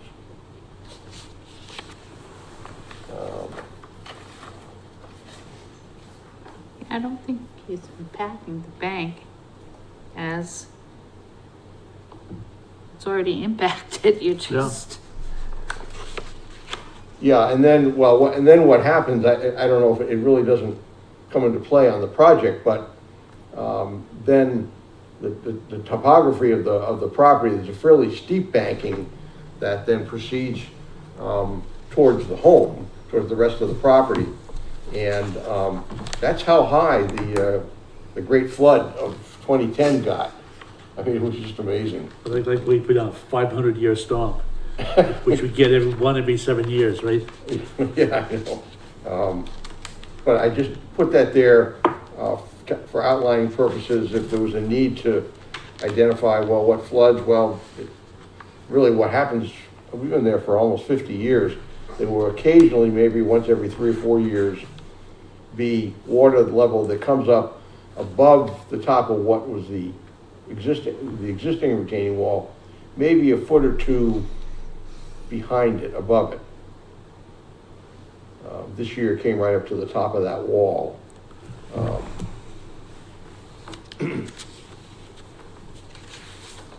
And then, so see there, demonstrate compliance with 10 CMR 1054. In reading 1054, it basically talks about physical stability, water carrying capacity, and capacity to provide wildlife habitat functions of banks. It's mostly about banking. I'm certainly no expert in it. But by replacing the current wall, if anything, I think will improve the integrity and the physical stability of the land and the wall. Well, DEP, when they send out those that they're just saying things for us to look at. It doesn't necessarily, to me, it kind of feels like you've addressed about everything. The only thing that's new here that we would need to look at, I feel, is the sand. Okay. I know Josh had talked about that originally, asking you if you're gonna bring in more sand. So if you're gonna bring in more sand. Well, I did, to be honest with you, I wasn't even thinking about that. I mean, it was, we haven't had, but I think you could ask, had we ever brought sand in before? Yes, I had. Quite a while ago. And he said, well, if you want to bring some more in, you gotta get approval. And I thought, well, I start thinking about sand and talking with, briefly with, the contractor with Del Rocco. They talked about, well, it wouldn't be a bad idea to do that. They could do that, and it would help as a stabilizing or making not so much of a step down, because it's a really good sized step down as it is right now. And you know, it would be nice to have that, but and I would want to have good, clean sand, because it's an area where there's a little bit of swimming that happens and so on. And what has been there has been scoured out over time. Well, I think, yeah, that's the only place you can, yeah, it's basically over the years kind of gone out, and there's a sandy area under the water, right about as far as the dock is. It's actually, otherwise it gets pretty muddy, you know, in that area. I'd be afraid that over time, or even a short period of time, you're gonna see migration of that sandy material, and it's just gonna go right back into the pond, and you're gonna work against us. We're trying to keep stuff out of the water, not add it yeah. in. I would be happy just leaving it alone, and maybe put some retaining, materials at the head of the pit. I thought about that. I suppose, I mean, that would work. Another little mini wall to keep it from, I guess, washing out, if you will, because I can't say it's not, it's pretty level there now. Yeah, and it's looked like it's done a pretty good job. That's why I say I don't wanna, Yeah, the only thing I would say is that it's just about down to the dirt right. at this point. In fact, I remember when I did that, there was a stump right in the, it was a huge tree right in the middle that I, back in my younger days, spent weeks digging out, cutting it apart. And boy, that's pretty muddy there. And then, you know, that's when the sand kind of came in to level it. And, So what should we do about the sand? Well, if you want to bring sand in, and we're assuming that that sand is natural, okay. we would need a sieve analysis of the sand that's there and the sand that you're bringing in. You see this more for coastal projects, but it's basically so you don't have what's considered a rocky sandy area, and you bring in volleyball sand. If there is habitat in your little beach area, Okay. it supports a certain type of wildlife, and you changing that would be something we wouldn't want to do.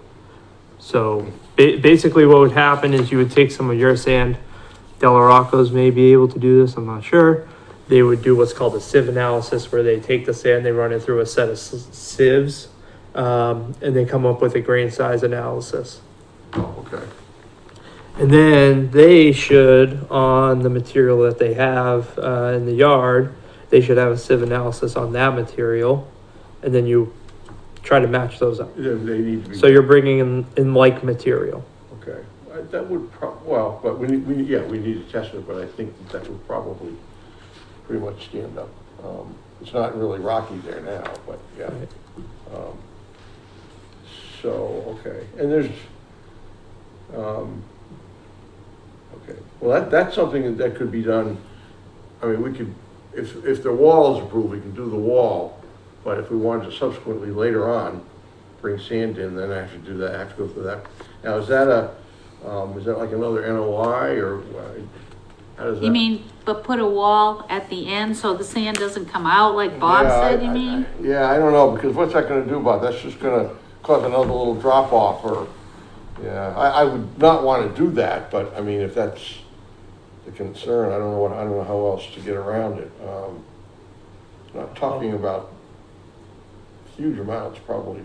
How often does wave action overtop that little retaining wall you've got? Well, the wave action will come up over the whole beach area in high water. So all the sand that's there now, we'll see that. Right now, the water level is below, is out, not in the area that's currently enclosed by the, I think the pictures kind of show that. So there's a, I don't know, sometimes as much as almost a 3 foot level difference during the year, 2.5 probably. So there is, yeah, I mean, you're right. It's something that there is a washing effect. I don't know. I do rake it back a lot, but I mean, I'm not sure that, but I've never seen it built. There's no mound No, there isn't. as you go out even into the water.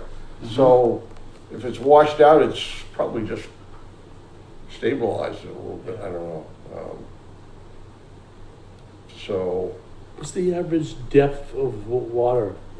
the average depth in that canal area is only about 3 feet. 3 feet in the first place, yeah. Yeah, you don't get a lot of, and there's no, like I said, no mound that then drops off. I mean, because at some point it gets out to where there's no sand at all. It is on a canal, not actually on the pond. Yeah, I'm not so concerned about the beach nourishment. Oh, beach nourishment. Yeah, I don't see a Trying to huge think. concern with it. So does he need an amended order of Amended- conditions? Amended order. Yeah. We already issued it? Yeah, We didn't do an order condition, I don't think. Remember? Because it was right after the next day, we realized we hadn't answered. yeah, hadn't but we received closed this. the hearing and voted to, I'm pretty sure we closed the hearing. When we close the hearing, we vote to issue an order of conditions. We just haven't issued it yet because Okay. all that came in. Fair That's what it enough, was, yeah. So it would still be an amended order, yeah. I mean, how about, have an order of condition that says no more than a certain amount of sand? I You mean, indicated 8 to 10. yeah, I made an Yeah. estimate of 8 to 10 Yeah. yards. Yeah. That's not a huge amount, it's a six-wheel truck. That wasn't in the proposal, right? It was not in the original Original proposal. proposal. That's really So- addressed, Josh, in my number 2 there. Yeah. Um, So unfortunately, we have our back against the wall because of the legal standard. We had closed the public hearing, issued the order of conditions, Well, it hasn't been And- issued yet. but we voted voted to issue and we it. signed it. Right, Really? It might as well be issued. okay. So yeah, we would need it amended. Amended, Request for an amended order of conditions. because that's something that I do? Yes, it's a form that you would fill out like the other forms, which you seem very adept of getting online and finding it, so. Yeah. You Okay. would okay. request an amended order of conditions for the, Beach nourishment. And- Yeah, and- so that would mean I wouldn't be able to start the rest of the project as far as the wall is concerned, because No, you could. Yeah, yeah, but I thought. you would only need that for the sand. The amended order of conditions would be an extra condition for the sand. Mhm. Okay, As okay. far as DEP's comments go, the Yeah, requirements for the bank impact, it's a man-made bank. Realistically, it's a man-made bank that they're identifying. I don't think that provision prevails. Yeah, it is you're right, it's Right. your choice. Yeah. Right. I just, sorry, but I took the liberty to try to, I learned a lot too, you No, know, putting together some comments. yeah, no, that's good. and if the abutters have been satisfied now, that's accurate, they have Yeah. been? Yes, Yes, we had, Yep. well, we didn't have any, so you can start on the wall and file your amended, you wouldn't need the sand right away anyway, because we will issue the Okay. regular order of conditions. Okay. All right, okay, and then you can start your wall. okay. Yeah, that'd be They- great. Then you do Amended, apply for an amended Okay. order of conditions to add on the sand. and that will stand by itself, just, in other words, I won't have to send that into the DEP or anything like that, or? Yeah, we'd have to get a copy to an amended order of conditions that we're allowing you to do the sand, yeah. Okay. and that order's good for 3 years. It will come, just Yeah, like the I'll other one fi- I'll said, it figure- will yeah, come I'll with figure all that out. the, Yeah, that's fine. it will yeah. come with all the instructions. Okay, Okay? all right. And then the only final thing was that 50-foot thing, part D. You may have looked it over, but I had specified on this page 3, I checked A, and it put size of proposed alteration. Well, I put 50 feet of wall to be changed. I did I had a tape measure, but I kind of rounded. 48.5. Yeah. isn't it? Actually, it's actually 48.5. Yeah. I took Alright. some pictures and Yeah. so, All right, so okay, I think you're good. all right. All right, so I'll wait for an order of condition, they can take that, file Yep. it, and get started. Okay. Yep, All right, And the thank you. important thing is, you know, the sieve analysis, as Josh was saying, the Yeah, I type have of to- yeah, sand. that may you not put happen in until maybe even next year. is It'll be that- good for 3 years, for so. 3 years. Oh, I mean, the actual analysis as far as, and then when I Yeah. bring sand in. So, okay, so if you're not doing so if you're not planning to do the sand this year, there's no rush on amending it. That's right. So if you want to come back next year and amend it for the sand, Is that, you can do it then. okay. Well, let me The o- take a look at what it takes to amend it in case Yep, there's an opportunity, okay? it's Yeah. good for 3 years, and if you think it's going to be longer than 3 years, right? It probably shouldn't be, but if you think it's going to be longer than 3 years, you need to come get an extension before it expires. Okay, We- but that longer would mean I'd want to bring in even more or something like that, or, oh, I see, for when I actually do it. Even Yeah, yeah. if you Okay. tomorrow, you win the lottery and you decide you're not doing any of this work, you're gonna look for a new house in California. And 2 months from now, you spend it all and you're staying in Lakeville and you wanna do the work, right? Okay, yeah. Crazy scenario. Let's say it takes you 3 years and you're finally like, okay, I'm ready to do this project. And now it's expired. I got you. If it expires, we When you come in to do it, okay. we cannot extend an expired project. And All right, no, that's good. and you know what you will learn? You will learn that dirt ain't dirt cheap. Oh, yeah, I haven't done any pricing, but, All right, I'm sorry, Okay. but it's yeah, yeah, 10:09, yeah. we No, need no, to I'm move fine on. with that. Thank you. Okay, you. thank you. All right. Okay, 117 Nelson's Grove Road, and there's nobody here for this. There's nobody here for that, yeah. And I haven't even looked at this, so can we just, Continue. I'd like to go take a look. This is a lot of work on a RDA, pretty close to the water. I'll make a motion to continue 117 Nelson's Grove Road to our November 12th hearing at 7 p.m. in the Lakeville Police Station. Second. All in favor? Aye. Yay, okay. 11 South Ave. 103 Staples. Oh, 103 Staples, sorry, certificate of compliance. All right, this one, I've been there many, many times. This is on the road going into the dam. Can I interrupt you for a second? Sure, Why are you guys here? that's Bob's wife and Oh. son. That's the support personnel. I 30 years ago. I see it now, thank you. I just didn't want you to sit here for no reason. No. Understood. We're sitting here for him. Sorry, Nancy, continue. That's okay, They that's can't all trust me to right. be alone, that's the thing. I don't blame them. So, this is the, not here. We Yeah. have to stand in. so I would You did a recommend site visit? approval of this. There, quite frequently, it's right next to the dam when I do site visits at the dam. I walk Oh. up across their property, so yes. I'll make a It's motion fine. to issue a certificate of compliance for SC 192-845, 103 Staple Shores Road. Second. All in favor? Aye. Aye. Okay, now 11 South Avenue. I don't know why the pictures didn't come through. I don't know if I have them, if I got them to Lori, I don't know, but this is, in Clark Shores, and it's, the wall's there, and they wanna dig on one side, on the pond side, and on the other side, and stabilize it and cover it over. I think they need an order of conditions, but I didn't wanna make the determination on my own, but I guess maybe I should, because, So they're proposing have work that. in the resource area? yes, Notice of intent. thank you. All right, so I will tell them they need a notice of intent. Easy one. Okay.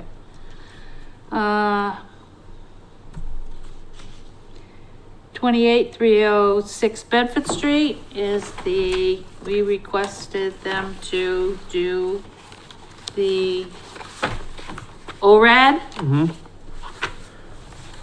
Did they fight you on it? Nope. Didn't think they would.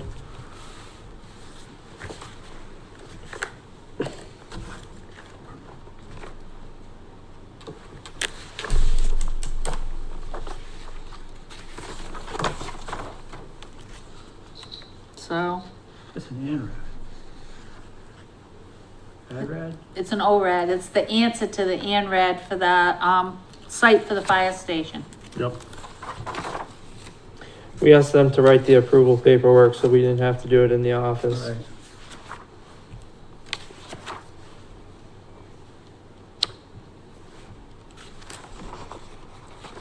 Do we have anything here to sign tonight? Yes. Which I will after, as soon as we finish, I'll Okay. whip it out, okay? Yep. All right, so. Making sure so we don't forget. So are we gonna approve the ORAD? Written by I- Pear Corporation? I reviewed and I would recommend approving. Okay, You making that motion? Motioned. second? Second. and I have a motion and a second, all in favor? Aye. Aye, done. All right,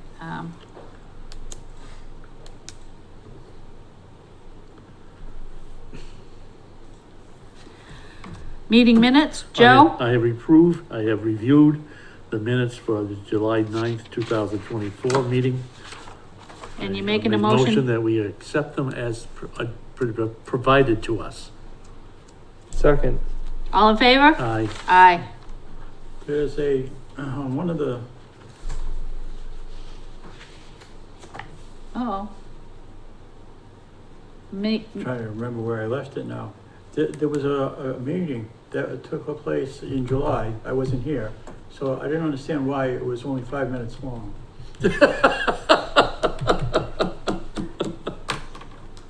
July? Yeah. I'm having a hard time remembering I thought it was September.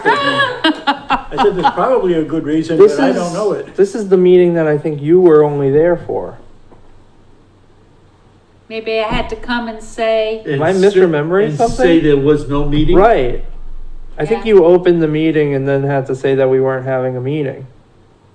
Because somehow there was a notice that we were having the meeting and I can't remember We the did post a details. notice on the door. Right, oh, see, And we I'm getting stayed for a confused while. with Yeah. one of my other meetings where I posted a notice on the door, but I honestly, It was in July, July. like I say, I'm lucky to remember September. Joe wasn't appointed yet. There was no quorum, that's for sure. that's for sure, right. All right, I'll ask Lori, she might know, all right? Yeah. All right, so motion to adjourn, please, What about next meeting? the 12th? It's on the agenda. Next meeting, discussion and possible vote. Oh. Okay, sorry, that's because, Greg Maroney on Pinecrest, I thought we were gonna have to have it on the 5th instead because we were over the 21 days. And I was trying to get him to Oh. agree to do the Gotcha. thing, Okay, okay, so so, but that's- we didn't have to do that because he agreed to We the don't need to talk 30 about days. that. So it's gonna be the regular 12th, so I didn't realize she put that on there. Yes, she did. Motion to adjourn. So moved. Second, all in favor? Aye. Aye.